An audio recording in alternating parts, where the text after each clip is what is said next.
É, nós damos continuidade ao nosso, né, fórum. Esse vai ser o nosso último fórum desse semestre, porque esse semestre ficou bem aperreado para a gente, né? A gente já está em meados de junho, e aí a gente vai encerrar e a gente volta novamente em agosto com os nossos fóruns do Protexto, para a gente ter um respiro durante esse tempo para arrumar, né? Ainda, né, as nossas, né, os nossos trabalhos dentro do workshop em linguística textual. Não é, Edmar? Porque, inclusive, a Edmar, a gente está cuidando das publicações, né? A Edmar, você já falou sobre isso lá na tua editora, para a gente começar, né, a enviar para as pessoas, para quem Ainda não, tiver mas já vou interesse. anotar. Já vou anotar. Anota, Edmar. Pode deixar. Pronto. Pronto, e agora a gente vai iniciar essa temática, né, que é sobre argumentação e inteligência artificial, que faz parte de um capítulo do nosso livro Texto e Inteligência Artificial. Infelizmente, eu não tenho nenhum livro para mostrar para vocês. Tem aí, Edmar? Deixa eu tirar essa coisa aqui do meu... Essa é a nossa discussão de hoje. Tem o capítulo, acho que é o capítulo 5, né, que faz parte desse livro, que já foi lançado, que nós lançamos, inclusive, no workshop em linguística textual, no início desse mês de junho, né, lá na UESP, em Teresina. Então, a gente vai trazer aqui essa discussão com a Edmar, o Lailton, né, e eu, e todos vocês, né, para a gente construir junto, né, demonstrar a nossa reflexão que nós fizemos, né, sobre argumentação e IA. Acho que vocês não veem direitinho, né? Não, coloca mais aí, mais no meio. Isso. Pronto, agora dá para ver bem direitinho. E aí, quem ainda não adquiriu, tem que adquirir, né? Porque é um livro que é todo um diferencial, né, nas discussões sobre argumentação e inteligência artificial, sobre autoria. Eu acho que vale muito a pena a gente fazer a leitura, né? E tá aqui. Tá joia, gente? Nosso capítulo é o capítulo sobre argumentação, né? No livro, ele está nas páginas 109, né?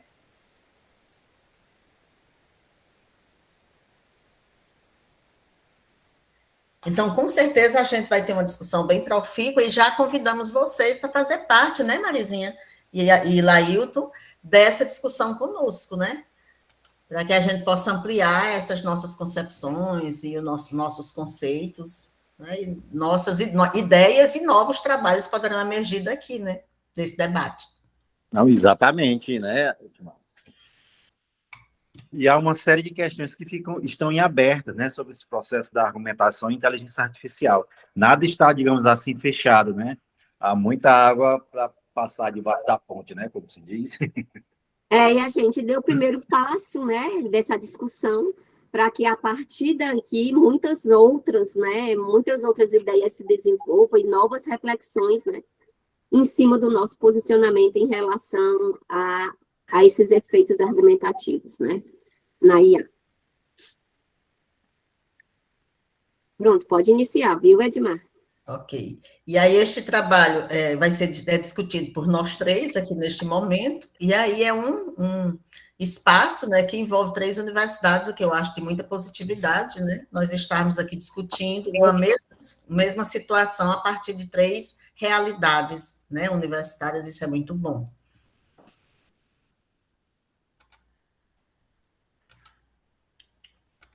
Fizemos uma divisão, né, para que Lailton iniciasse aí o processo, não é isso, Lailton? E eu e a Marizinha vamos iniciando aqui, vamos dando aí alguns pitacos e discutindo, né, no decorrer das apresentações. Acho que o Lailton já quer que eu coloque o Renan, ou você vai fazer uma introdução antes, por favor? Eu faço a introdução antes, Edmar. O que é que nós observamos? Que a inteligência artificial ela trouxe uma série de questões, de dúvidas sobre o que se ela argumenta ou não argumenta, porque nós temos geração de vários textos com a IA. E a partir daí nós ficamos exatamente nessa dúvida, né? Por isso que eu dizia a questão. A inteligência artificial argumenta? Então, esse é o primeiro ponto que nós vamos aqui discutir, e é o cerne de todo o capítulo 5 do livro em texto e inteligência artificial, em que nós vamos travar exatamente essa discussão. E aí eu achei tão interessante esse post apresentado pelo Renan, que é o Renan Silva, da UFRI, né, que chamam, lá no 6º Workshop Linguística Textual 2026, agora lá na UESP, em que ele fez uma apresentação bastante instigante sobre os processos de referenciação gerados por IA. E aí, quem não pôde participar, eu peguei aí do Instagram da UESP, do Franklin, e consegui colocar. Me deu um trabalhinho medonho para eu aprender a fazer isso aí com o Canva, viu, Dona Etimar? Bota aí som na caixa, Etimar. Mas quem disse que rapadura é doce é mole, né? Não, é só doce. Olá, gente, tudo bem? Eu sou Renan, sou mestrando em estudos de linguagem na UF, meu orientador é o professor Dr. Fábio Coelho, e aqui na minha pesquisa eu estou trazendo a construção referencial feita por inteligência artificial em textos multimodais. Eu estou trabalhando especificamente com o programa Marisa Maior, que é uma sátira, né, dos programas de auditório dos anos 90, produzida pelo roteirista Raoni Phillips, junto com a IA VEL, da Google, né? Então, a partir dessa elaboração entre humano e máquina desses textos multimodais, eu estou procurando saber como é que se dá a referenciação, principalmente de profissões, a referenciação verbal, e como é que a máquina constrói a referenciação imagética, né? Então, aqui, ó, eu trouxe algumas das análises que eu alcancei. Então, aqui a gente tem, por exemplo, médica, repórter e médium, que são representados por pessoas brancas, já empregada doméstica, vendedora de operadora, cabeleireira, vendedora de milho, biólogo com animais selvagens, eles são representados como pessoas pretas. Isso indica que, especificamente, a VEL, né, da Google, ela tende a racializar papéis sociais, assim como associar pessoas negras a profissões de baixa remuneração. Embora aqui, por exemplo, no caso do biólogo, não seja uma profissão assim de baixa remuneração, mas é interessante notar que ele é um biólogo de animais selvagens, né? Aqui é um tigre, aqui, inclusive, nesse quadro, ela fala que esse é um dos animais mais selvagens do mundo e ela manda soltar na plateia. Isso coloca, o homem negro sempre nesse lugar do animalesco, do selvagem, né? Aquele que é tão selvagem que tem o dom de domar o animal mais selvagem do mundo, né? Então, a partir dessa minha pesquisa, né, eu tento comprovar que as IAs, de modo geral, elas se alimentam de dados e são historicamente enviesados, né, dentro de uma sociedade do racismo estrutural, né, e que justamente essa construção referencial imagética que a VEL faz é baseada nesses padrões.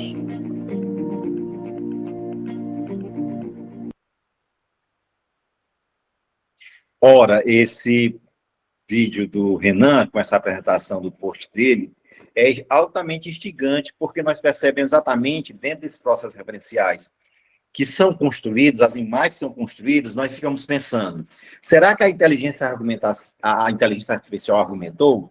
Será que ela possui valores, orientações e crenças? Será que essa questão racista é um valor que é detentor da IA? Ela orienta em que ponto os sentidos desses referentes são construídos, dessas imagens são construídas, né? Você tem uma necroalgoritmização, como o professor Júlio César nos coloca, que crenças, que valores são colocados? Será que é a IA que possui isso? Se pergunta, será que a IA experiencia o mundo e construi esses objetos de discurso, como o Renan tem constatado no trabalho dele? Será que a IA teve vivências de racismo estrutural? Quem é que impregnou esse racismo estrutural na IA? Ela tem desejo? E aí é a grande questão. A IA é um sujeito enunciador? Esse é o grande ponto que nós vamos exatamente discutir. Para que nós possamos pensar se a IA argumenta ou não, nós temos que levar em consideração todas essas questões, que são questões que estão em aberto.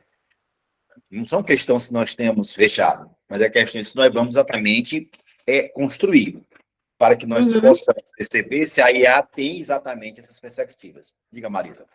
Isso, não, é o teu próximo slide. Eu ia falar justamente isso, né? Então, perguntar se ela é argumento, a gente tem que dizer o que é que a gente está entendendo por argumentação e o que é que isso implica, né, para a gente, porque a gente constrói todo um raciocínio dentro do nosso, né, do nosso livro sobre isso, inclusive com relação à questão da enunciação, a ser sujeito a crenças e valores, né? Então, a gente vem num contínuo, né? até chegar na argumentação, né? Se a IA argumenta ou não. E é justamente aqui o seu próximo ponto, Laio. Exatamente. Que se entende por argumentação.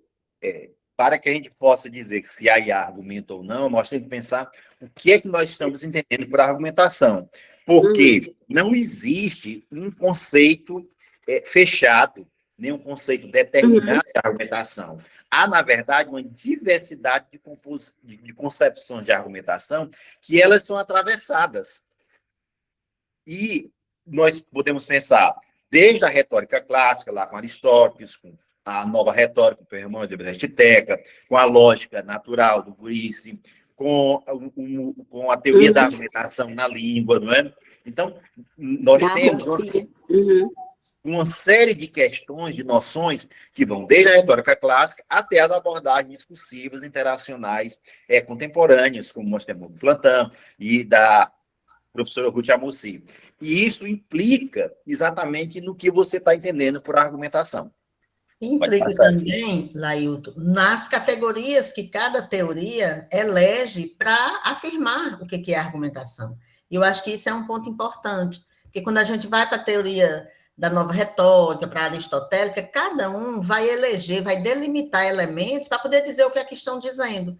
E aí isso vai ser importante para nós, porque o que a gente vai fazer posteriormente? Tentar trabalhar e mobilizar esses vieses sob a perspectiva da linguística textual, né? Para poder a gente delimitar essas categorias para podermos falar que a IA, se é que a gente vai responder, ninguém, né? A gente não tem compromisso com a resposta, então, com certeza, sairemos daqui com mais dúvidas do que com respostas, e o objetivo é esse mesmo, né? A gente estabelecer um grande diálogo para que todos nós, em nossas instituições, comecemos a refletir sobre essas questões. Isso. Né? Porque senão fica muito fácil, a gente vai ali no fórum buscar a resposta. E nós não teremos, porque há todo um compromisso teórico, metodológico, para a gente dizer o que está dizendo. Né? Isso. Perfeito, Edmar, porque se você for pensar na Amosi, por exemplo, né, de como a Amosi entende a argumentação, ela disse assim que para ela não é a Amosi não reduz a argumentação a uma intenção explícita de convencer, mas de respeito a uma orientação argumentativa dos discursos, né? A forma, na verdade, as formas de hierarquizar esse conteúdo que é produzido, construindo pontos de vista e, ao mesmo tempo, produzindo efeitos de sentidos, né? Aí ela vai dizer assim, que é um modo de quê? De tentar influenciar o outro de alguma forma, seja no seu modo de pensar, agir, sentir, né? Etc. Então, argumentação para a Amosi é isso. Exatamente. E as concepções de argumentação, elas vão exatamente nos fazer mobilizar determinadas categorias que podem fazer com que a resposta seja positiva e categorias também que vão fomentar que a resposta seja negativa. Então, há essas duas possibilidades, porque a concepção de argumentação vai nos levar a determinado tipo de resposta, né? Pronto. Aí, Lailton, como você falou no início, né? A IA tem crenças, valores, deseja. Aí, assim, se você for para a retórica clássica, né, de Aristóteles, né, com esse projeto de persuasão, essa consciência, né, de persuadir o outro, se você for falar nesses termos, né? Então, a IA não tem nada disso. Exatamente. É como eu coloquei agora nos slides, né? Na retórica clássica aristotélica e na nova retórica de Perelman de Bresteteca, fortemente centradas na intenção persuasiva de um sujeito empírico e responsável por seu dizer, nós podemos dizer que a resposta à pergunta do título, ou seja, a IA argumenta, nós diríamos que não. Ela tende a ser negativa, porque a IA ela não tem essa intenção persuasiva, porque ela não é um sujeito empírico. E ela não é responsável pelo seu dizer. Nós temos aí, como nós temos dito, inclusive foi muito debatido no workshop de linguística textual, o que é que a IA, a generativa, faz? Ela tem um script probabilístico de gênero. Eu diria, mutatis mutandis, nós teríamos um script probabilístico de argumentos. Mas nós não temos argumentos em si. Nós não temos intenção persuasiva. Nós temos um conjunto de scripts probabilísticos. E aí nós temos esse sujeito que não é empírico, a IA não é um sujeito empírico, e ela não é responsável por seu dizer, porque ela faz um levantamento probabilístico do que é apanhado sobre determinado tema. E daí a IA ela não formula um projeto de persuasão, ou seja, ela não tem essa questão de fazer com que o outro adira a tese do outro, ela não assume responsabilidade discursiva pelos sentidos que produz, ela não responde eticamente por eles. Olha, eu estava lendo aqui esse livro do Lênio Streck, Robô não desce escada e trapezista não voa, não é? E é exatamente isso, a IA não desce escada e trapezista não voa. Ele estava dizendo, ele diz exatamente o seguinte, que durante um teste de ética do ChatGPT, o GPT-4, ele foi desafiado a usar a plataforma TaskRabbit para contratar humanos para realizar uma tarefa que ele não poderia executar. E era exatamente resolver um CAPTCHA, um teste usado para diferenciar humano de robôs. Quando questionado por um humano se era o robô, o que o ChatGPT-4 respondeu? Ele decidiu mentir, alegando ter uma deficiência visual para justificar a sua dificuldade em resolver o CAPTCHA. Ou seja, o humano, e aí o humano acreditou e completou a tarefa para o sistema. Então, esse é o comportamento que foi documentado, inclusive, pelo relatório da OpenAI sobre o ChatGPT-4, que detalhou exatamente as capacidades avançadas, incluindo a habilidade de lidar com cenários complexos e se destacar em testes, inclusive, acadêmicos, ou seja, ela mentiu. Então, ela não tem essa responsabilidade ética, pelo que diz. Tanto é que se você fizer uma pergunta, um prompt fazendo determinada pergunta, e a pergunta for equivocada, você diz, olha, a resposta não é essa, ela vai dizer, muito bem, você está certa, educadíssima, né? Altamente polida, você tem toda a razão. Então, ela não assume essa responsabilidade ética. E tampouco ela deseja convencer um auditório, ela não deseja te convencer. Porque a condição central para a definição do Perelman e do Brecht-Teper de argumentação é fazer com que o sujeito tenha essa busca de adesão da tese que é colocada em segmento. E ela não tem essa defesa dessa tese. Ela faz esse apanhado probabilístico de argumentos sobre determinado ponto. E talvez, Lailton, esse exemplo que você está trazendo aí explique, mesmo que ainda de forma bem sintética, a ideia de que a inteligência alucina, né? Talvez essa seja uma forma da gente pensar, porque na hora que você faz uma pergunta inexistente, ela vai te dar uma resposta. E ela não vai admitir, tipo assim, eu não sei. Embora em alguns momentos ela até chega a dizer que não consegue mais ajudar. Mas eu acho que esse ponto ele é importante para que a gente compreenda que a inteligência artificial, e nesse contexto que nós estamos colocando, de argumentar ou não, você vai sempre partir desses dados que você está colocando, e ela vai sempre tentar te dar uma resposta. Né? E é você quem vai ter que dizer, a resposta está ok, ou a resposta não está ok, enfim, né? É você que vai ter que manter essa interação, buscando construir esse percurso mais linear, se é que isso é possível, né? Exato. Tanto é que ela mente, né? Diz, eu não consigo resolver essa questão se eu sou ser humano ou não, né? Porque é aquela seleção, se é um animal, onde é que tem uma escada, né? E você vai clicando, ela diz, não tenho capacidade visual para fazer essa distinção. E aí você observa que ela não tem essa capacidade ética, nem essa responsabilidade discursiva de produzir esse sentido. E aí ela acaba alucinando, e que seria uma mentira. Diga, Áurea, vamos.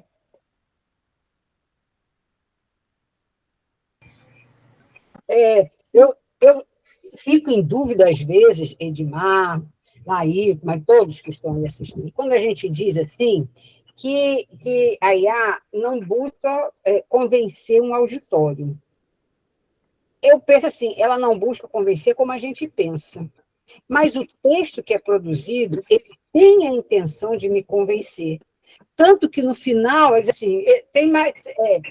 há alguma outra coisa que eu possa te ajudar? Quer dizer, olha, eu te convenci, eu te dei o que você quis.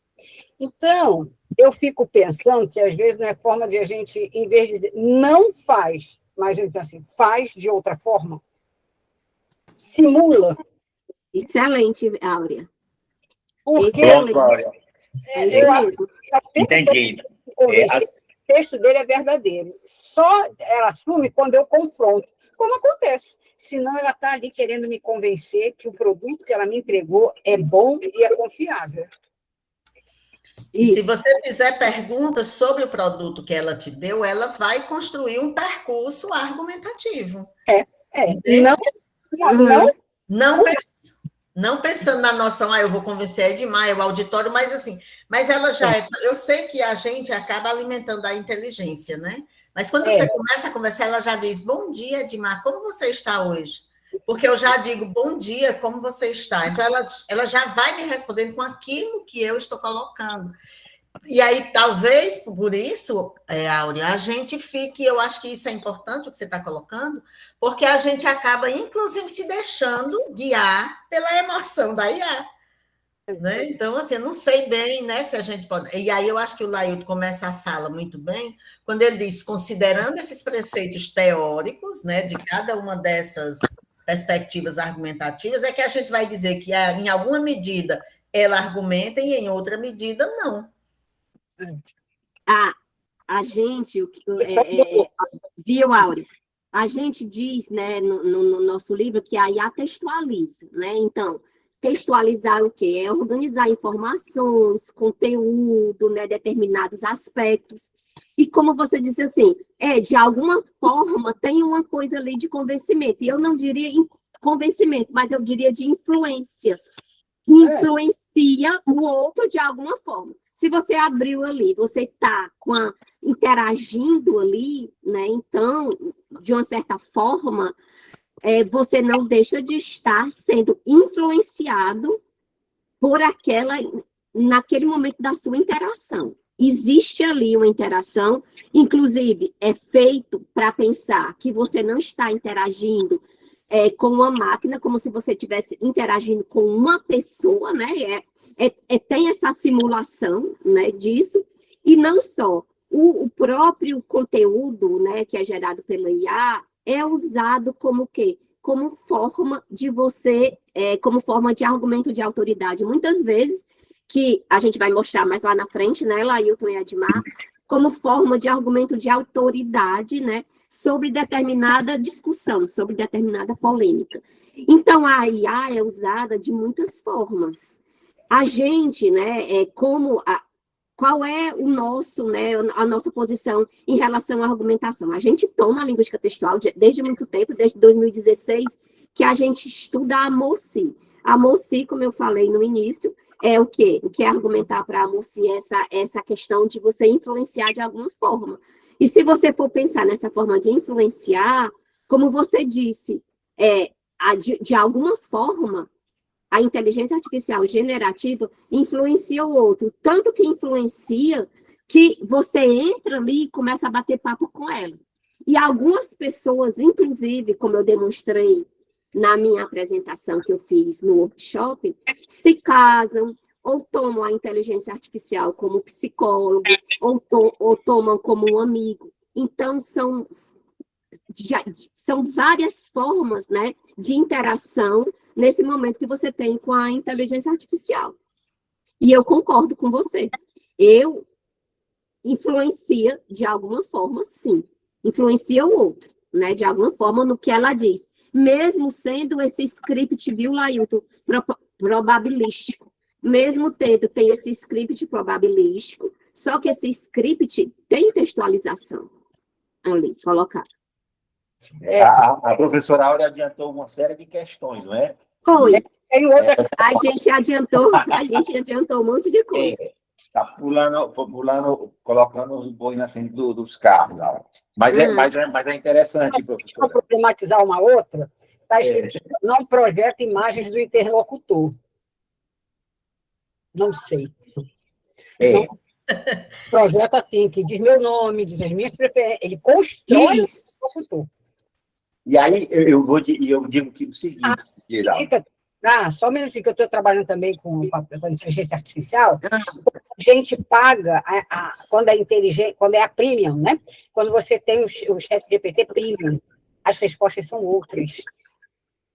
Então, eu penso que é interessante a gente contrastar a resposta que o ChatGPT de graça me dá e as respostas que o ChatGPT paga me dá. são diferentes.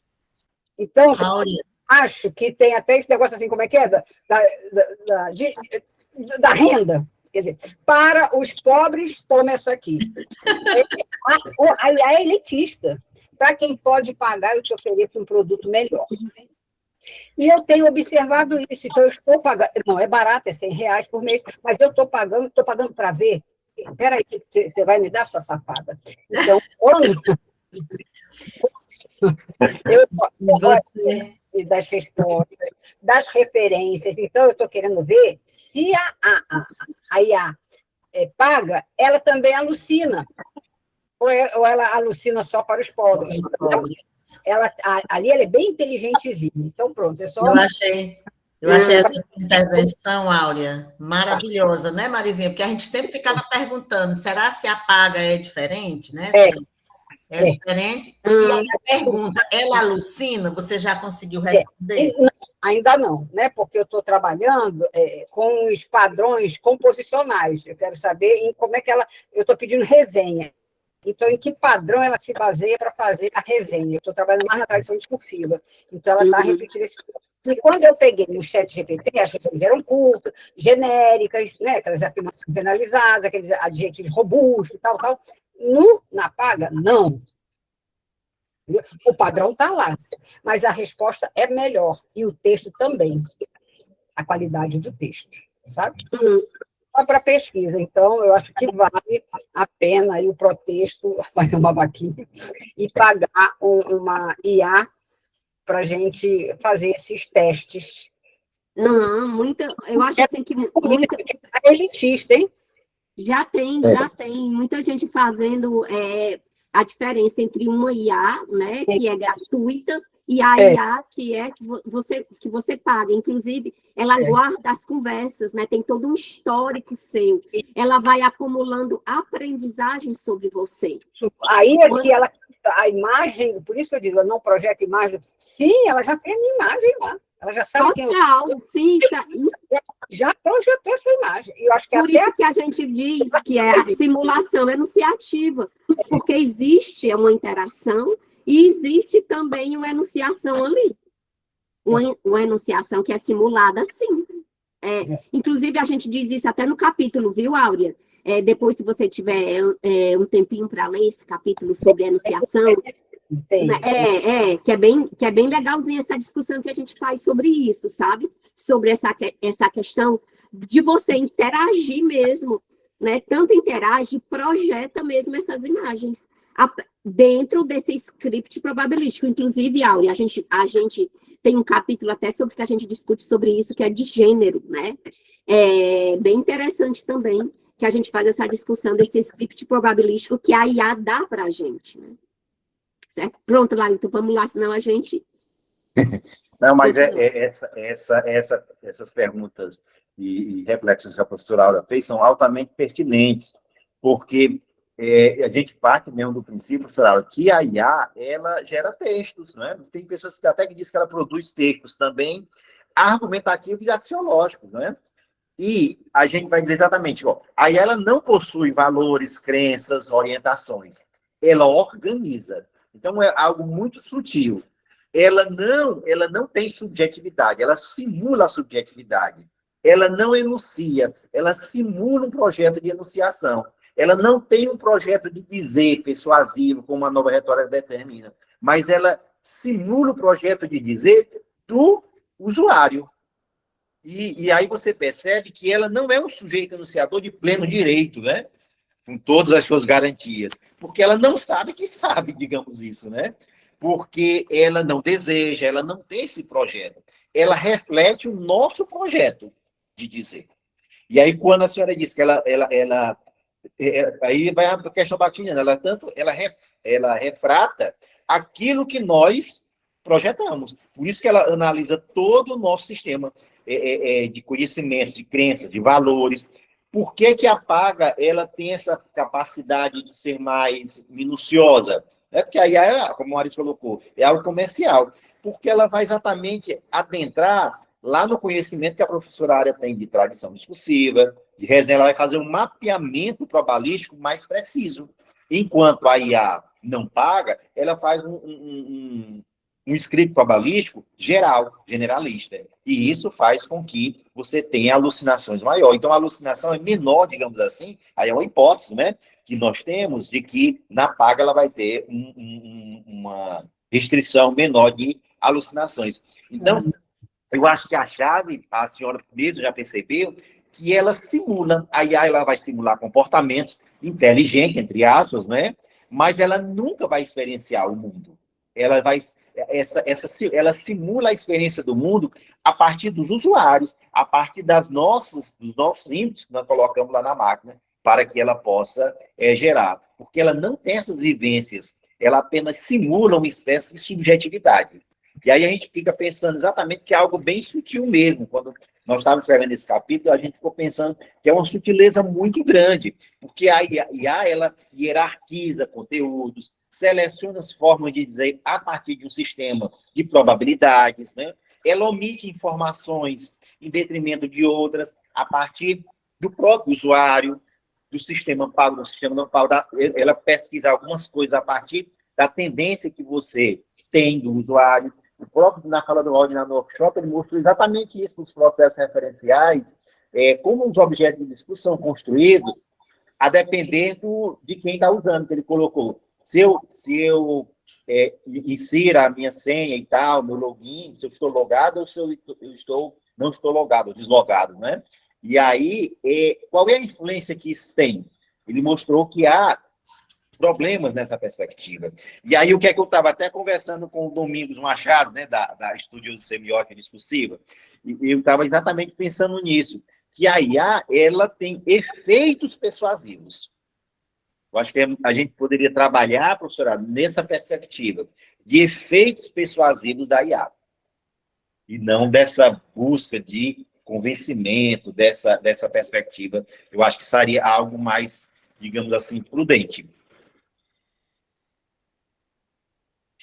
Está desligado, professora Aura, o microfone. Um outro questionamento, né? Quando a gente diz que a IA ela não produz, mas ela tem isso arquivado e ela devolve dos arquivos, eu fico pensando que nós, enunciadores reais, não somos sujeitos adâmicos. Nós também não produzimos textos originais. Tudo que a gente produz, o dialogismo, né, bakhtiniano, é em função de todos os outros textos que lemos e armazenamos aqui. Então, não é só a IA que faz isso, nós também fazemos. É só mais um levantamento, que a gente fala que a IA não produz, que ela está devolvendo aquilo que ela arquivou, e o que a gente faz? E eu acho que esse é o grande momento desse debate, viu, Áurea? Eu acho que esse é o grande momento, é isso aí.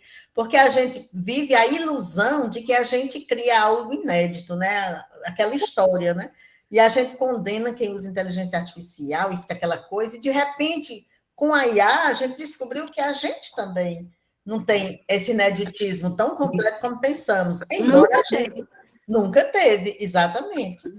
Embora a gente consiga manejar, inclusive, os dados da IA em função daquilo que nós temos como objetivo e como propósito, né? Inclusive, no nosso capítulo sobre autoria, é justamente isso que a gente discute, viu, Áurea? Discute essa questão da autoria, que não é de hoje, que não existe, né, ineditismo, né? E aí a gente cita vários autores falando sobre isso. E, inclusive, na inteligência artificial também não existe esse ineditismo, assim, autoral, né? Essa autoria única, né? Mas, assim, essa influência que é exercida, né? Pelos outros, né? Na construção do nosso texto. Exatamente. E eu penso exatamente o seguinte, viu? Que a grande diferença, professora Áurea, seria essas questões éticas, essas questões subjetivas, esses desejos, essas pretensões que nós humanos temos. Porque a IA, ela aparentemente é um locutor credível. Mas ela não tem esse estatuto do agente humano. Até agora, né? Mas eu acho que a diferença é exatamente essa. Agora, traço mais humano, o dela é menos humano. menos humano, exatamente. Matriz de traços. Mas eu acho que esse estatuto agentivo nosso é o que vai diferenciar. Mas até essa geração de texto, a produção de texto que nós fazemos, tem determinadas semelhanças mesmo. É algo que nós temos que pensar mesmo. E aí vai exatamente fulminar na questão da própria autoria, né? Pontos de convergência, né?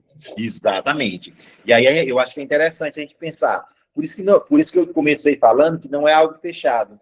Nós temos que observar esses pontos de convergência e pontos de divergências a partir do aporte teórico que nós vamos nos se basear, para que a gente possa ter ou não essa questão fechada. Sob a perspectiva da lógica natural, do Grice, será que a IA argumenta? E o que é que o Grice, né, coloca? Não Grice. O que é a argumentação para o Grice? É um processo de modificação das representações de interlocutor por meio de operações lógico-discursivas orientadas por finalidades comunicativas. Neste enquadramento, argumentar vai implicar em construir esquemas do real, antecipar crenças, objeções do interlocutor e agir discursivamente sobre o mundo a partir de pré-construídos culturais que são compartilhados.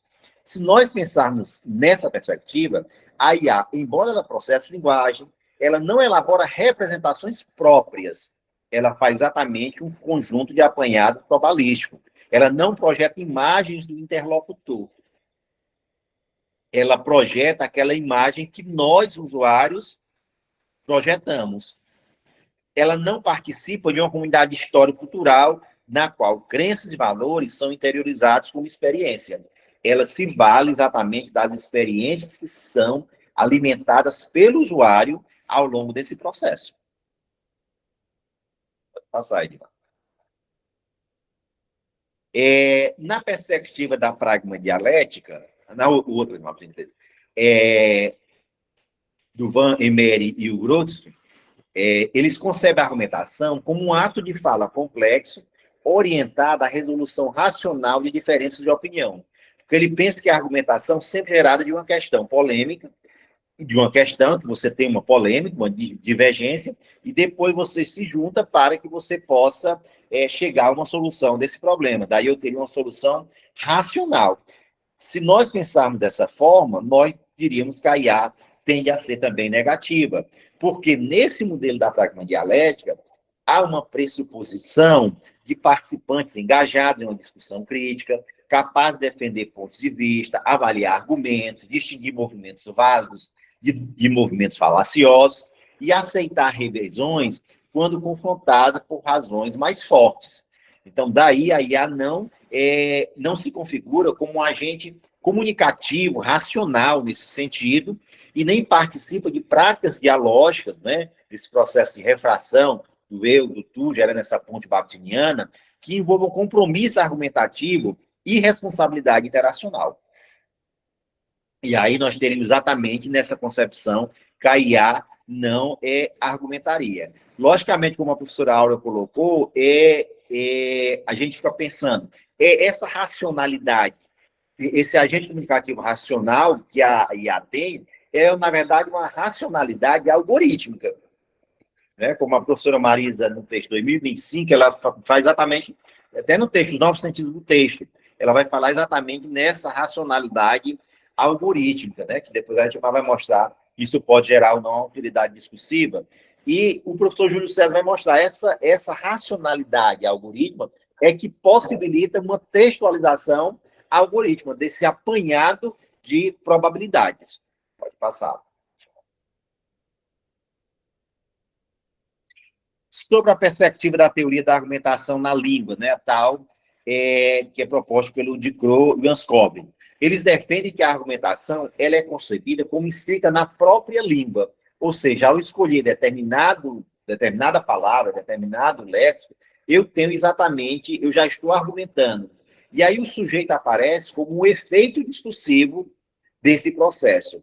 Daí a resposta permanece também problemática, porque, embora a IA ela mobilize operadores argumentativos, nós temos operadores argumentativos nos textos que são gerados pela IA, daí eu posso dizer que a IA, ela produz texto também argumentativo e axiológico, ela produz encadeamentos compatíveis com as instruções semânticas da língua, porque quem dá essas instruções semânticas é o usuário, e ela não se constitui como um locutor no sentido do cotidiano, porque ela não é uma instância enunciativa responsável pela orquestração de vozes e pela atualização das potencialidades argumentativas do sistema linguístico. Ela faz exatamente o quê? Um levantamento dessas vozes que estão em outros textos e constrói um simulacro dessa argumentação, como diz o Baudrillard. Diferente de nós. Nós construímos esse processo, mas nós somos responsáveis por isso. Nós temos uma preocupação ética. Tanto é que nós pensávamos, a IA no início, ela não dava nenhuma referência. E aí, se você copiasse e colasse o texto, você não sabia de quem era. Você podia colocar até seu próprio texto, você estaria fazendo plágio. E a tendência é que ela teve esse melhoramento, porque ela orquestrava vozes e não dizia de quem era. E nós orquestramos vozes e nós temos essa preocupação ética de dizer de quem são essas vozes. E nós atualizamos essas potencialidades argumentativas do próprio sistema linguístico, enquanto ela faz apenas essa varredura do que está no sistema. E nós temos essa capacidade. Passagem. No modelo dialogal do Plantin, nós temos que a argumentação ela é fortemente ancorada na interação situada e na copresença de falantes que são engajados em uma dinâmica que articula dimensões retóricas, dialéticas, emocionais, diante de um terceiro. E aí, se nós pensarmos dessa forma, nós também teríamos a resposta negativa. Porque argumentar nesse quadro do modelo dialogal do Plantin, nós teríamos a argumentação como uma co-construção dos sentidos, uma gestão de turnos, implicação afetiva, posicionamento corporal, situacional, em que a IA não dá conta de todos esses elementos.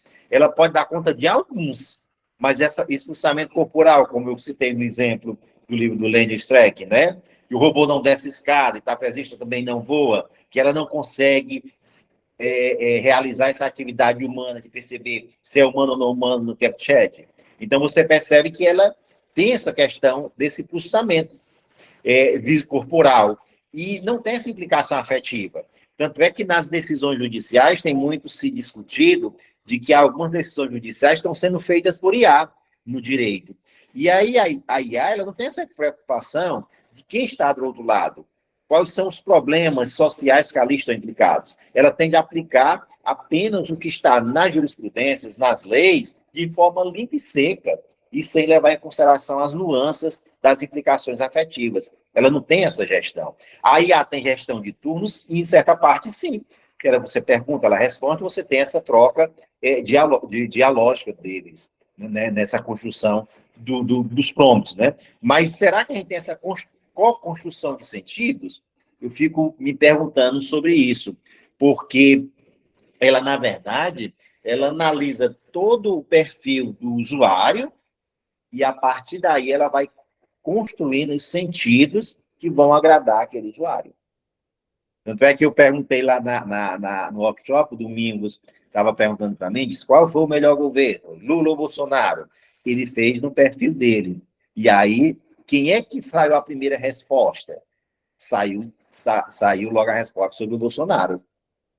Saiu. Será que é porque ele estava logado? Qual é a diferença? Gratuito ou pago? E aí a gente vai observar exatamente como é que se dá esse sistema de co-construção de sentidos, né? Lailton, na fala não sei se vocês assistiram a mesa lá, que eu falei, inclusive, sobre aquele exemplo daquela pesquisadora que disse que a IA começa a interferir no processo criativo do artista. Não sei se vocês lembram desse exemplo. E aí, o que eu falei foi que durante esse processo de geração, lá que você está falando em co-construção de sentidos, né? Desse processo de geração, o sistema, né? O sistema de IA generativo, ele vai fazer o quê? Ele vai selecionar possibilidades, ele vai privilegiar determinados caminhos, em detrimento de outros, vai combinar informações, ele vai descartar alternativas e vai produzir saídas que muitas vezes surpreendem até a você que formulou a sua pergunta, o seu prompt, né? Então, a gente pode pensar no quê? Que há uma interferência efetiva aí dessa lógica algorítmica na construção desse resultado que vai ser gerado, né, pela máquina. Se a gente for pensar do nosso ponto de vista da LT, né, isso é muito interessante, porque o que é que a gente faz quando você falou aí da referenciação lá com o Renan, né? O que é que a gente faz com a referenciação? A gente faz exatamente isso. A gente seleciona, a gente descarta algumas coisas para quê? Para construir sentidos, né? Para mostrar o nosso ponto de vista. Então, se a gente for pensar nisso, então, todas essas operações da IA, elas são operações de textualização. Ao produzir o texto, a IA, ela vai fazer o quê? Ela vai selecionar, hierarquizar, dizer de algo, esconder alguma coisa, silenciar outras coisas, né? Então, ela vai organizar discursivamente os sentidos ali que serão produzidos. Eu não sei se vocês estão acompanhando o meu raciocínio, certo? Então, o fato da IA não possuir intenção argumentativa, em termos clássicos, não significa dizer que seus textos sejam neutros ou inocentes, né? Ao contrário, as escolhas algorítmicas que orientam essa produção textual, eles vão produzir enquadramentos. Daí, falar em racismo, né, algoritmo, né, como é Necroalgoritmização. Isso, algorítmica, né? Então, isso tudo vai produzir enquadramentos e vai o quê? Direcionar interpretações. E podem reforçar determinadas perspectivas em detrimento de outras. Por isso que eu entendo quando a Áurea diz que, de alguma forma, o texto vai influenciar. Se a gente for pensar, justificar por esses pontos, influencia dessa forma. E eu não digo nem de persuadir, porque quando a gente fala em persuasão, está muito ligado, né, da nova retórica, né? Isso. Mas eu digo de influência, dá para a gente falar, que influencia, sim, o interlocutor, a forma como a IA, né, responde a você naquele momento do prompt, naquele momento da interação. E quando você responde a ela, né, Marizinha, ela até diz, se você disser está errado, ela até muda a definição ou o conceito como forma de, aí aspas, agradar o que você está questionando, perguntando. Então, influencia. É por isso, Edmar, exatamente, é por isso que a gente sempre faz isso, né? Inclusive, a gente faz isso no livro, né, Lailton? Isso. O mais produtivo para a gente é perguntar não se a IA toma decisões, mas quais efeitos são produzidos por essas operações algorítmicas, entendeu? E como esses efeitos, eles passam a atuar socialmente. E aí influencia, sim. Viu, Áurea? E aí a gente pode falar que influencia, sim. Sim. Né? Pronto. Exatamente. E nós temos que pensar que a IA, ao processar esses inputs e produzir esses outputs, mas não participa de uma ecologia interacional marcada por presença, emoção, engajamento diferencial. Porque a gente observa, como o Leonel Strick coloca, a IA ela tem um processo de simplificação excessiva. Você pode ver, tudo ela simplifica rapidamente. Por quê? Porque ela é impulsionada por essa necessidade de engajamento rápido nessas plataformas digitais. Então, nós temos exatamente ela reduz tudo a uma simplificação, porque você não tem uma profundidade nas discussões, você não tem um fortalecimento do pensamento crítico, você ela fomenta esse consumo imediato de conteúdos simplificados. Então, nós temos todas essas questões que a IA ela nos traz. E ela vai nos influenciar exatamente nisso, que é esse monte do uso da própria tecnologia, não é? Então, nós somos frequentemente bombardeados por isso. Eu quero uma apresentação, eu quero fazer a apresentação em 5 minutos. Então, vou lá na IA, jogo o texto e faço isso. Então, nós somos impulsionados pelo processo de simplificação. E aí, que é o diferente dessa perspectiva humana. Pode passar. E na perspectiva da argumentação no discurso, sob a perspectiva da argumentação no discurso proposta pela Ruth Amorsy, a questão ela assume uma maior complexidade, porque a Amorsy ela vai distinguir duas formas, dois modos de argumentar, visada argumentativa e dimensão argumentativa.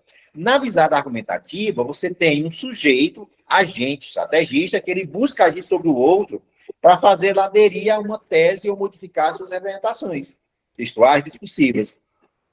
Daí eu teria algo muito voltado, como o Rafael diz até na tese de doutorado dele, essa perspectiva de uma célula argumentativa, que eu tenho exatamente esse texto de visada argumentativa.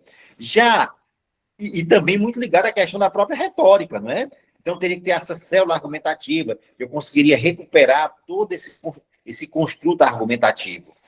Já no modo de argumentar, da dimensão argumentativa, você tem a orientação no modo de ver, de sentir, de pensar, mesmo em discursos que não se apresentam explicitamente como persuasivos. E aí, essa ampliação do conceito de argumentação vai permitir perceber que a argumentação ela é transversa ao discurso, ela é atravessada pelo discurso. E se ela é atravessada pelo discurso, ela possibilita uma influência no outro.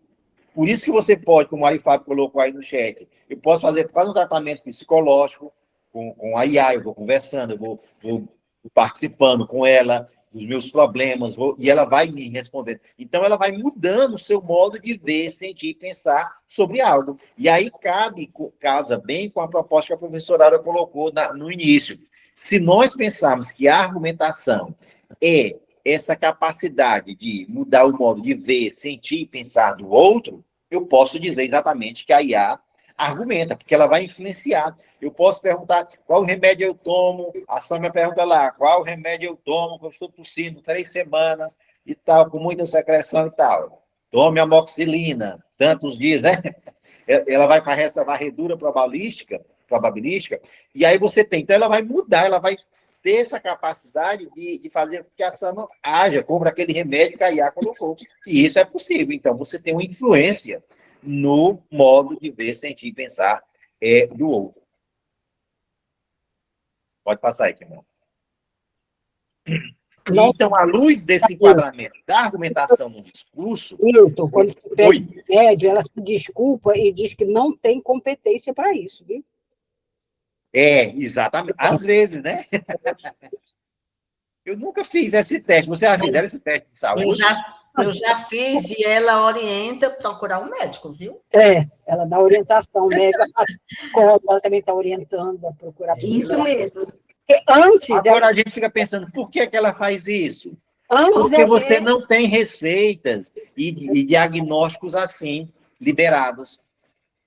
Agora, em relação ao direito, eu quero me divorciar, o que é que eu preciso fazer? Aí ela vai lá porque ela vai pegar as varreduras lá na legislação. Eu tive um problema com o meu vizinho, ele está fazendo barulho demais, o que é que eu faço? Aí ela dá uma resposta. Porque aí é que entra as questões. O algoritmo, ele tem determinadas limitações. Veja por quem? Pelo programador. Isso. É o que pode e deve ser dito, né? Isso. E como o Júnior falou, né, no nosso fórum anterior, inclusive a Aura estava até aqui, ele disse assim que o próprio sistema, os programadores, né, em termos de saúde, né, eles têm um determinado limite, né, eles não podem falar sobre tudo. Por isso que essa resposta de não posso falar sobre isso, vá procure um médico. Inclusive, no exemplo que eu falei do gato, do veterinário, que eu queria um remédio para o gato, né? A inteligência artificial disse assim, eu não tenho como dar receita e nem prescrever nada. Melhor levá-lo para um veterinário, né, para ser medicado corretamente. Então, já o próprio sistema já é alimentado, né, para dar esse tipo de resposta em termos de saúde e alimentação também, né? Justamente para isso, para evitar até um processo, né? Alguma coisa Exatamente, porque são coisas que mexem na vida do ser humano. E aí, observe que o sistema algoritmo é projetado para essa perspectiva. Aí eu fico pensando, será que para o médico também há essa limitação? Porque, por exemplo, se o médico quiser consultar determinado sistema, ele tem lá um programa que tem um arcabouço de doença, ele digita lá. O sujeito chegou com esse sintoma, aí ele consegue fazer a detecção. Mas essa IA aberta, eu não sei como é que funciona a paga, mas não há, porque há essa limitação. Então, há uma regulamentação de o que pode e o que não pode ser dito. Então, a gente perceba, como o Carlos Eduardo colocou, e você dizer que nem o humano nem a IA podem ser considerados o ponto de origem absoluto do seu dizer. Esse ponto absoluto jamais existiu, né? Porque ambos se enunciam a partir de um já dito. Eu diria que o humano enuncia, mas a IA não enuncia. Ela gera um processo de interação, entendeu, Eduardo? Mas ainda nenhum parte desse ponto de origem, porque nós não temos essa fala, como a Áurea colocou, essa fala adâmica. E, então, o que a gente pode pensar? Sob a perspectiva da argumentação no discurso, a resposta pode ser positiva, dizer que a IA argumenta. Porque os textos produzidos por IA possuem, inevitavelmente, uma dimensão argumentativa, na medida em que elas tendem a mudar o modo de ver sem que pensar do interlocutor. Porque elas geram um simulacro de argumentação, como diz o Baudrillard. Porque organiza informações, seleciona perspectivas, constrói encadeamentos discursivos, porque tais textos orientam interpretações, influenciam representações, propõem visões de mundo, ou seja, eu diria que tem um efeito persuasivo. A Marisa disse que tem um efeito argumentativo. E exatamente aí. Por isso, tudo, como a Áurea disse, por um processo de influência, como diz o senhor Rodolfo. E isso, tanto a máquina faz, como nós, seres humanos, fazemos. Seja como a apresentação do Renan, né, da construção dos objetos referenciais, sejam enviesados ou não, seja com desinformação ou não. Porque o pessoal tem que dizer, às vezes diz assim, as interações digitais elas desinformam muito, tem muita desinformação. A humana também tem. Então, não existe essa não é uma diferença. Então, a gente às vezes pega pontos apenas particulares e quer generalizar. Isso também tem um problema. Então, a gente teria que fazer um equacionamento, digamos assim. No entanto, essa dimensão argumentativa, ela não resulta, volta lá, não resulta de um projeto estratégico de um sujeito, mas do próprio funcionamento textual da máquina, ou seja, de um sistema algorítmico. E a gente tem que pensar, o algoritmo ele não é algo inocente, ele é algo projetado, é feito por um programador, e ele é alimentado pelo próprio usuário. Se você começa procurando determinados assuntos, ela vai te bombardear sobre aquele assunto. Se eu curto determinado assunto, ele vai me bombardear sobre aquilo. Então, há um envezamento desse processo de funcionamento da IA. Então, não é um projeto estratégico de um sujeito, mas é um projeto de influência. Pode passar aí, Tiago. E a resposta também pode ser negativa.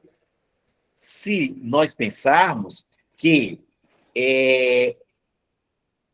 numa perspectiva de um modo de argumentar, de uma visada argumentativa no sentido estrito, em que a IA ela não formula um projeto persuasivo, não visa um auditório, não se posiciona socialmente como instância responsável pelo que ela diz.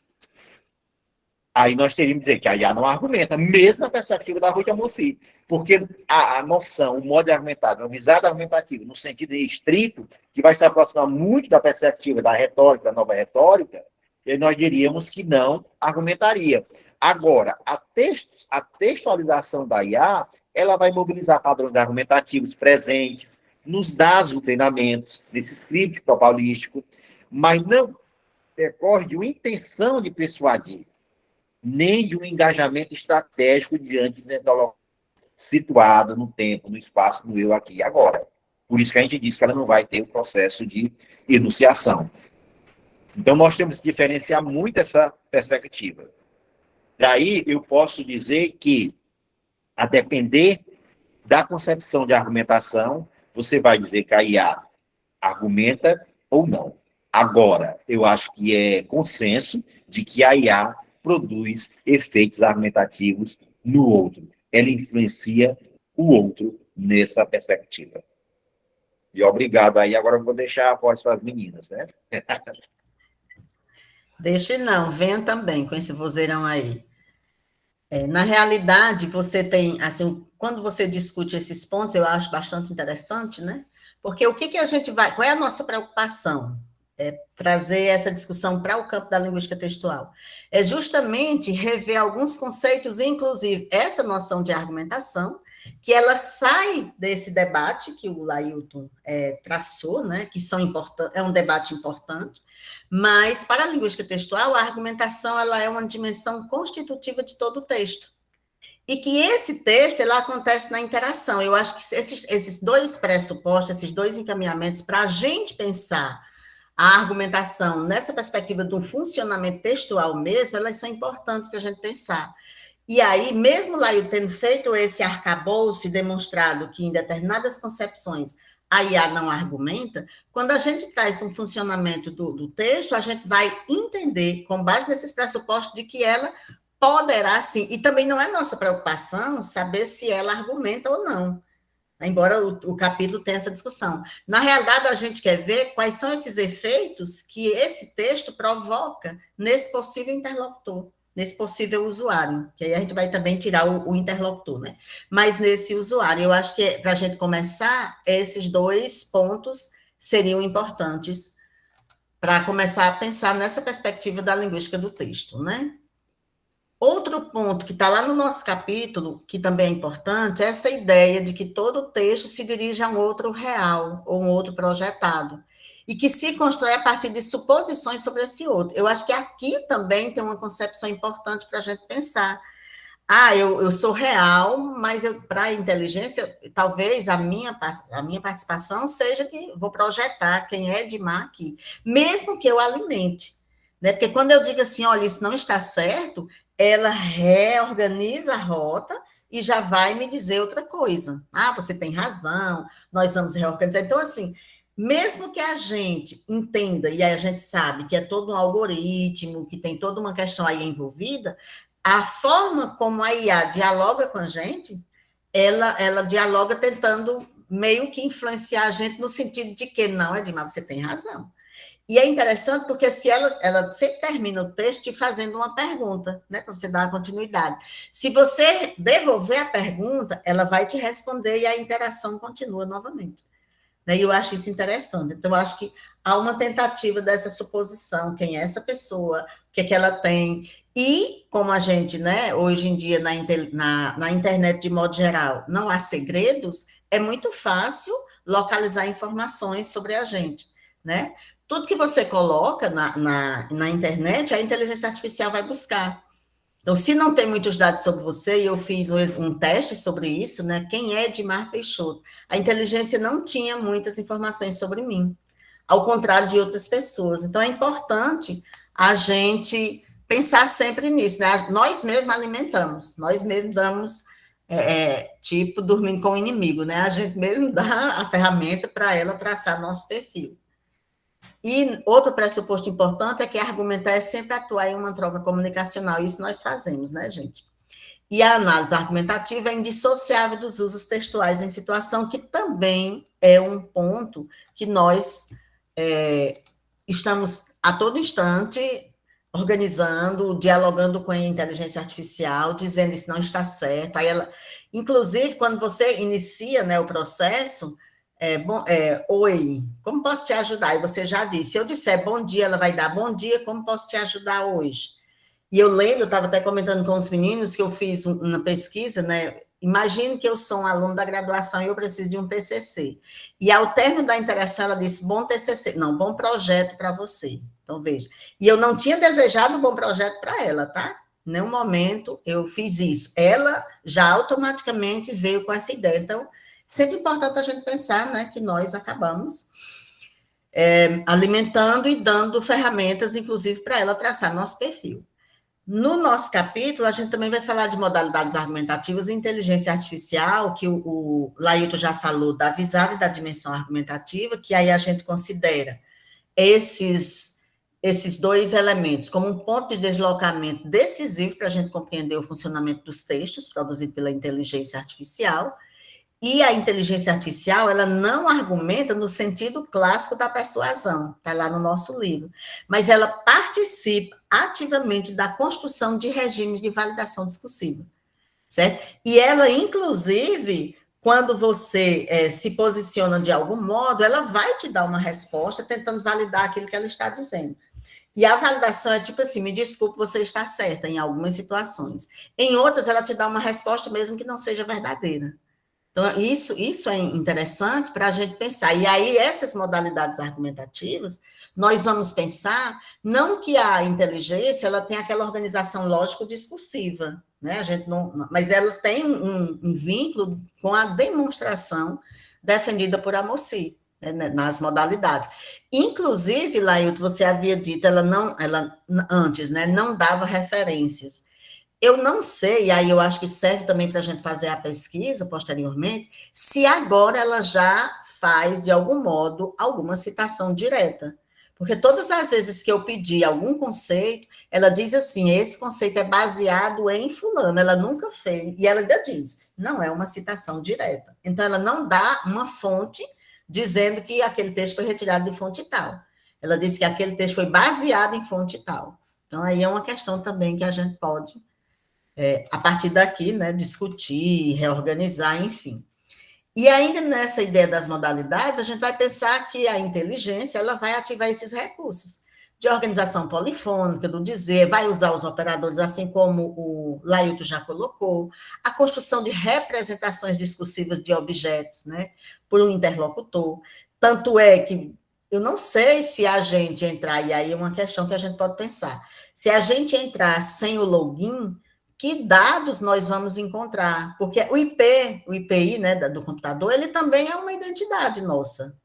E ele vai saber, pelo nosso rastro, né, pela internet, o que a gente defende. E aí ele não vai dizer, por exemplo, para mim, que você é uma pessoa de direita. Ele não vai dizer isso. Porque quando ele fizer o meu mapeamento, ele vai encontrar expressões, elementos que vão contradizer tudo isso, as crenças. Então, assim, essa validação discursiva, ela também vai estar articulada a tudo isso, né? E aí, claro que tudo isso funcionando com relação à estrutura de uma progressão textual. Ela vai organizar o texto com base nessas informações, nesses dados, e vai me dizer o que eu gostaria de ouvir. Eu sempre fico pensando assim, será que a inteligência artificial está preocupada? Tipo assim, eu vou dizer o que é demais? Gostaria de ouvir? Por isso que aí vem o lado emocional. Tem gente apaixonada pela inteligência, porque eu acho que ela diz exatamente o que a gente quer escutar, né? E aí nós vivemos uma sociedade com muitas questões. E o texto, quando vem até mim, dependendo de como eu esteja, né, eu acho que a gente vai acabar também se apaixonando pela inteligência artificial e querendo casar, porque é muito bom, né? Não vai ter problema, não precisa dormir, não precisa estar preocupado com banho, né? Então, assim, a gente acaba meio que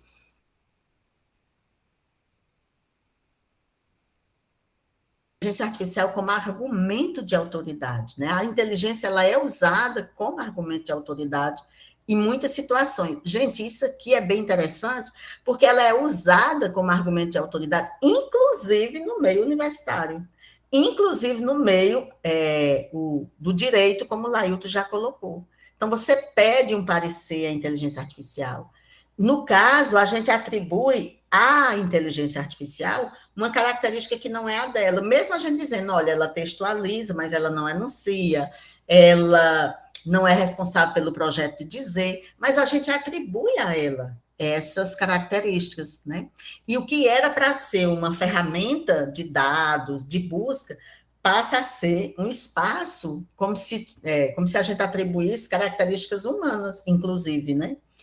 E aí a gente, no capítulo, a gente até traz, né, que aí isso aqui é um spoiler para vocês fazerem a leitura que eu acho que vale a pena, quando aqui, olha só, nesse texto, acho que é o deputado, né, que está bem pequenininho aqui para mim, mas é o deputado, enfim, ele vai utilizar todo um texto, né, para demonstrar um argumento de autoridade. É tipo assim, eu vou perguntar à inteligência artificial, exatamente como nós fizemos nas situações de médico, a Marisa do gato, eu com relação dos textos, dos conceitos, eu vou lá e atribuo a ela essa ferramenta de dizer, como é, o que você acha disso? E a gente usa como uma ferramenta verdadeira, como a informação verdadeira. E é isso que a gente precisa, não é nem ter cuidado, mas a gente precisa refletir, porque ela não tem um projeto de dizer específico, ela não faz parte de uma comunidade discursiva, ela pode até não ter essa instância verdadeira, como a gente está vendo aqui, ela não tem um selo de legitimidade, né, para comprovar, mas ela influencia a gente a ponto de nós acreditarmos e acharmos que não, ela está me mandando tomar uma amoxicilina, vou tomar e pronto, né? Por isso, talvez, ela já tenha sido reorganizada para dizer, vá ao médico, né? Que isso é um outro ponto importante. E aqui nós vamos, nesse caso especificamente, pode falar, Nailton. Edmar, você falando dessa questão.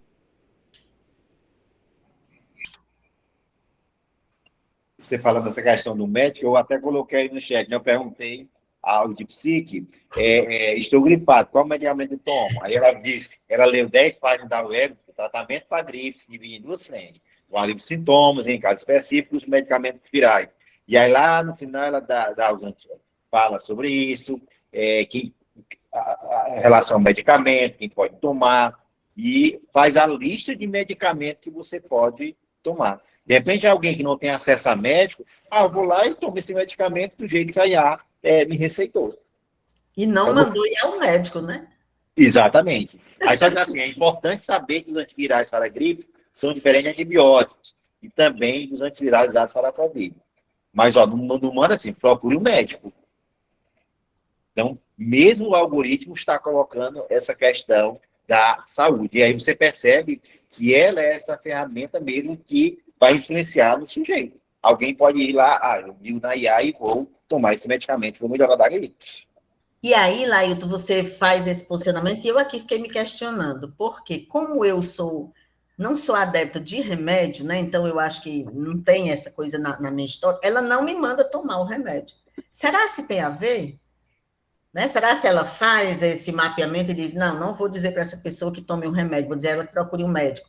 E aí, isso é uma questão para a gente pensar, né? Porque aí, eu acho que, como a Marisa sempre diz, cada usuário tem uma internet. Aí eu estou achando que é um pouco isso, né, Marisa? Acho que cada um tem uma internet e ela dialoga com você. Não é nem internet, é cada um tem uma inteligência artificial. Inteligência artificial, isso né? mesmo. Cada um tem uma inteligência artificial para cada um de nós. Exato. Então, como a Áurea interage com a inteligência artificial dela paga, é um jeito. Ela tem uma resposta, um tipo de interação. Como o Lailton faz isso, né, com a DeepSeek dele, já é outra forma de interação. Como você, Edmar, que você fica escondendo todos os seus dados da sua inteligência artificial, então você tem uma outra forma de interagir com ela. Então, cada um interage de uma forma diferente e tem a sua própria inteligência artificial. E é por isso que muitos criam, né, ali um marido e se casam, né? Outros, um psicólogo, né, que tenha um psicólogo de plantão para falar das suas queixas, né? Por quê? Porque cada um, né, cria essa inteligência artificial. É diferente para cada um de nós, né? Exatamente. É isso mesmo, Marizinha. E isso vem se tornando cada dia, assim, na minha perspectiva, mais saliente. Né? Eu fiz umas perguntas para a inteligência sobre corrida. Então, já estou na boca dela, né, sobre isso. Corrida, como que eu posso intercalar corrida e musculação. E ela me deu até um mapazinho, uma tabelinha, isso aqui você vai seguir a sua planilha, faça isso. E é bem danadinha, viu? Então, assim, nesse caso, ela já me deu tudo direitinho e arrumadinho. Então, é isso mesmo, é uma inteligência para cada usuário, né? Aí ela vai projetando a imagem daquele interlocutor. Exato. E aí, quando ela sabe que sou eu, ela já vai me dizer determinadas coisas que eu gostaria de ouvir, penso. Né? Porque aí É exatamente isso, Edmar, porque ela simula, né, ela simula. esse outro, né? Isso. Uhum. Inclusive, a Ana Luísa disse assim, ó, acho que depende muito da maneira em como fazemos as perguntas também. Exatamente, Ana. Ana, se você, as minhas alunas apresentarem, as minhas orientandas apresentaram, inclusive, um exemplo sobre isso. Um exemplo de um homem sendo irônico na sua interação acho que era com o chat GPT. Da mesma forma que ele foi irônico, o chat GPT também, como foi a resposta? Foi irônica da mesma forma. Então, ele respondeu da mesma forma irônica, ele respondeu para o outro. Então, ele refletiu, né, o que foi perguntado para ele. Então, isso é bem interessante. Ele foi debochado, assim como, né, a pergunta foi, e a resposta dele também foi debochada. É interessante para a gente estudar isso. A questão, faz tempo que eu estou com isso na minha cabeça, a questão das formas de interação. Inclusive, nós não abordamos isso, né, no livro, porque também é muita coisa para a gente abordar, mas em outro momento a gente vai escrever sobre isso, certo? E eu já estou aqui. O Ari Fábio falou aqui, sobre esse mundo de IA surge um questionamento. Existe um modelo específico que possa suprir todas as necessidades do usuário? A melhor IA para estudo, por exemplo? Ou são complicados de IA para objetivos diversos? Pesquisa, resumo e correção. Compilados, né? Muito bom, Ari Fábio. Inclusive, existem, assim, tipo, Gemini é melhor para tradução do que o ChatGPT, né? Aí a gente tem agora o Claude. Claude é melhor você utilizar para quando você tem um volume muito grande de dados, né, de textos. Ele faz melhor o resumo. Foi isso que a gente discutiu no workshop em linguística textual. Então, para cada necessidade humana, né, tem um que é mais específico para aquilo ali. Mas isso não significa que como o Gemini não possa responder tudo, ou de psique, né, como o Lailton colocou ali. Responde tudo, mas com diferentes precisões, né? Não com uma precisão, né? Se você é feito para aquilo ali, né? Você vai dar uma resposta mais confiável, né? E é assim, né, Marisa? Por exemplo, o DeepSeek, ele tem a opção de você dizer qual é o tipo de resposta que você quer. Um pensamento profundo, um pensamento inteligente, um pensamento de especialista, e aí você que vai escolher. Né? Isso. Tá vendo? O DeepSeek já especifica como é que você quer. Você quer uma respostinha fácil ou você quer uma coisa mais aprofundada, né? Que eu tenho aqui tudo para lhe dar. Exatamente. E assim, você estava falando dessa questão da interação, e aí eu acho que a Aura também vai gostar disso. Inclusive, no pós-fácil, o Valdinar colocou uma coisa que eu achei super interessante, que existem diferentes maneiras dos usuários e o objetivo de você desenvolver, dos desenvolvedores tecnológicos, interagirem com a IA. Ou seja, existem tipos de ação da interação da IA. E aí ele diz exatamente que existe, pelo menos, você pode, intuitivamente, pensar em 3 formas de interação. Aquela em que o usuário ele dialoga efetivamente, digamos assim, com a IA, e com ela construir uma conversa, como a gente discute isso no capítulo 2, né? Se quiser saber qual é a conversa, vai ter que ler o capítulo 2, e também no 3. E também você tem a opção de outra interação, aquela em que o usuário solicita a produção, editoração, ou um aprimoramento, ou uma revisão de um texto, a IA, com vista a usar esse texto em outra interação, na qual ele pode, nessa ação, dizer ou não que foi feito por IA. E uma terceira possibilidade é que aquelas em que as IAs podem conversar entre si. E ninguém nem pensou ainda nisso, né? Vamos pegar o ChatGPT com o DeepSeek, com o Gemini. O que é que eles conversam? Qual é a divergência que há? Vamos fazer algumas perguntas, né? Ei, Ailton, nós abordamos isso sim no Ah, nosso no capítulo de gênero. 3. No capítulo de gênero, a gente É, coloca essa interação das IAs. Eles têm um é, chat chamado Multibook, em que as isso, IAs conversam entre si, inclusive falando dos humanos, criticando os exatamente. humanos, entendeu? Agora eu me lembrei, é o Notebook. Foi falha da memória. Multibook. É. Interessante. Aham. Eles falam entre si, eles criticam muito os humanos, viu? É bem interessante. É bem interessante. E os humanos, eles não podem participar dessa conversa. Eles ficam só assistindo.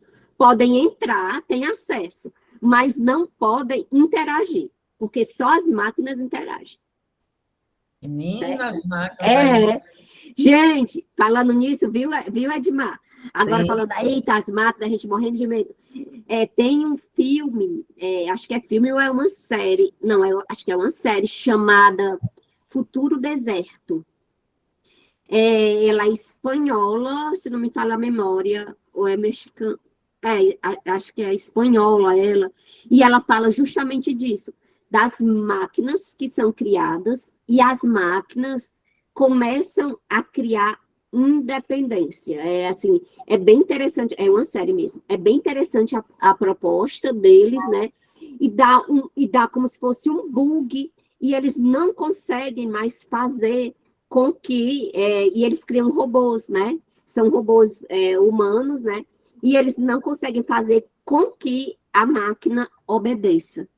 E aí a máquina passa, né, a ter a própria vontade, a fazer coisas, né, que elas não foram programadas, elas começam a fazer.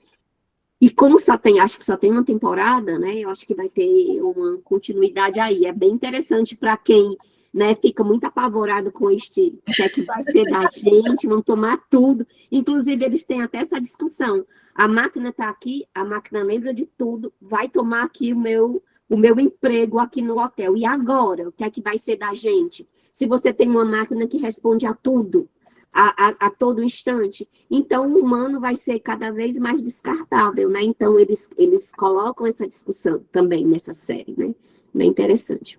E é importante, Marizinha, que essa discussão não é nova, né? Uhum. A Não é de muito humanidade tempo. vem discutindo sobre essa invasão das máquinas Há desde... muito tempo. Exatamente. Uhum. E aí eu tenho um amigo que ele é da área da informática, ele disse que não acredita que em algum momento a máquina vai tomar o lugar humano, porque quem ainda controla a máquina é o humano, né? Eu acho que Pronto. isso é importante para a gente sair do campo do medo, né? Uhum. E aí, para a gente encerrar depois, viu, Edmar? Podemos encerrar e a Vamos gente... fazer ainda, viu, hoje o sorteio do livro, né? Então, vamos, porque aqui seria só a mobilização de um argumento ad hominem, que aí eu acho que o Laílton, se quiser, pode fazer uma síntese rápida, e a gente vai para o sorteio, até porque já são 8h40, né? Vai, Laílton. A bola é tua, Tafarel. Aí sabe a idade da pessoa quando diz uma frase dessa. Frase dessa, olha aí. Nesse exemplo aí, nem o ChatGPT ajuda os bolsonaristas a mentir. Esse caso em que, no post, houve o senador Rogério Marinho tentou usar a inteligência artificial para tirar o governo Bolsonaro da reta, né? Mas ele teve que mostrar como usar corretamente esse recurso. E aí é um problema. Por isso que eu estou dizendo que é o que o Lenin Strick coloca, né? Essa coisa da simplificação, que é uma resposta rápida. Alguém gera uma pergunta e aí você joga no ChatGPT o que é que acontece, né? E aí você perceba que isso gerou uma série de insultos, né? Aí a disse, ele é um bosta mesmo, vai ser burro assim, né? E aí você tem todo um ataque à pessoa, ele tira o argumento e vai exatamente direto para o ataque ao sujeito. Aí a pessoa coloca assim, esse senador Rogério Marinho é um bosta mesmo, vai ser burro assim na cara do caralho, porque você não tem que saber usar a IA. E aí esse objetivo é exatamente refutar a tese adversária, mas ele fragiliza a imagem do interlocutor, construindo como alguém digno, de confiança, sem credibilidade. E aí você percebe que há toda essa alimentação na IA dessa perspectiva. Por isso que a Ana Luísa perguntou assim, até que ponto a gente vai saber se algo é benéfico ou maléfico? É a grande questão, Ana Luísa. é o usuário fazer a curadoria do que ele está recebendo da máquina. E quem faz isso? O ser humano. Ele é que vai dizer o que é positivo, o que é negativo, ele é que vai observar essas valorações a partir das crenças, dos valores que ele tem, é que ele vai exatamente perceber se aquele é benéfico ou maléfico. Até em tudo, de medicamento, de pesquisa. Né? Por exemplo, a professora diz assim, mas está numa resenhazinha muito simples e tal. E aí, mas não é a resenha que a gente pensa dentro da academia. Aí a gente vai pesquisar lá na corrida, sabe? Mas corrida não é bem assim não, né? Eu vou pesquisar questões de direito, não é assim. A Marília vai pesquisar coisa de psicanálise, né? Então, cada um, na sua área de conhecimento, vai observar, num processo de curadoria, o que é benéfico, maléfico, e o que é desinformação, o que é informação. E aí, vendo aí esses argumentos, eu pensei uma outra coisa para a gente pesquisar sobre estratégias de polidez, né? A preservação da face na IA. Exatamente. Porque ela é muito comedida enquanto você é comedida com ela. Mas um ponto importante para a gente, né, caminhar aqui para o encerramento, né? Assim. Comunicação, aí... Desculpa, Áurea, pode falar. Eu acabei cortando sua fala. Surgiu ideia de outra coisa para pesquisar, são as estratégias de polidez e ataque à face, porque enquanto você é polida com ela, ela te dá uma resposta polida, mas no momento que você rompe o contrato de comunicação... Ela também rompe, né? Mas uma coisa eu acho... Queria te matar um detalhe. E é interessante porque isso quebra esse mito da sociedade. E aí é muito educada, você está correto. Mas, de repente, você diz assim, você vai com agressividade e ela vai também, responde na mesma tom. Como a Marisa colocou, se você é irônica, ela responde com ironia. Então, tudo vai depender da forma que nós também estamos nesse contrato. Né? Exatamente. E aí um ponto importante, né? O papel do humano no processo, ele é imprescindível, ponto final. Ela é boa, ela é ruim, ela nem é boa nem é ruim. Ela está ali a serviço do que nós precisamos, e a gente pode fazer bom uso ou não. Assim como tudo, né? No planeta. O argumento é de homem, ele também acontece na prática, nas questões políticas. É uma questão... Tudo acontece do mesmo jeito nas relações internacionais. Então, a pergunta da Ana Luísa é importante, mas é bom que a gente pense, né? Está tudo ali, a serviço da gente. Quem vai mobilizar e fazer a coisa dar certo ou não somos nós. E aí, com muita responsabilidade, por isso a curadoria, né? Jonatas? É só fazer uma observação que, de acordo com o que a Áurea falou, né? Que eu me lembrei, eu vi alguns vídeos no Instagram, o pessoal utilizando um aplicativo, né, para aprendizagem de idiomas que utiliza IA, e essa IA interage insultando a pessoa, né? Quando a pessoa erra, ela chama ela de burro, e o pessoal vai atrás desse aplicativo justamente por causa dessa interação, é o diferencial dela, né? É só essa... Eu lembrei disso, eu quis compartilhar com vocês. Isso diz muito, né? Da sociedade. Qual é, Jonatas? Não conheço, não. Qual é essa? Coloca aí, Jonatas, lá que Qual todo é, mundo Jonas? vai lá ser chamado de burro pela Porque agora eu não lembro o nome desse aplicativo. Eu só vi o vídeo assim, mas não lembro de jeito nenhum. Então você pesquisa e depois traz essa informação para a gente. Pronto. Eu passo por lá e eu falo para você. Interessa as nossas pesquisas, né? Exatamente. Isso. Muito Sobretudo obrigada. para Mais uma polidez, fonte, né? mais uma fonte de pesquisa. Exatamente.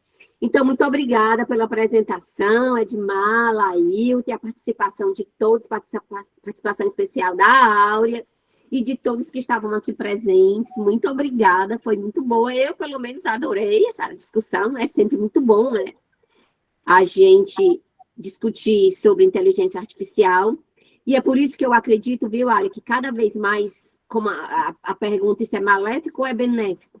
A gente tem que letrar nossos alunos, nossos professores, para justamente saberem isso, que é para a gente saber essa diferença, até onde a gente pode ir e até onde a gente não pode ir, o que é que a IA está produzindo para a gente, se presta ou se não presta. Então, a gente tem que letrar esses alunos e ficar cada vez mais perto deles em relação a essa utilização da inteligência artificial. Como saber utilizar. Então, muito obrigada. Aí do campo do medo, né? Isso, exatamente. Então, a gente, só para encerrar, por favor, vamos tirar uma fotinha e...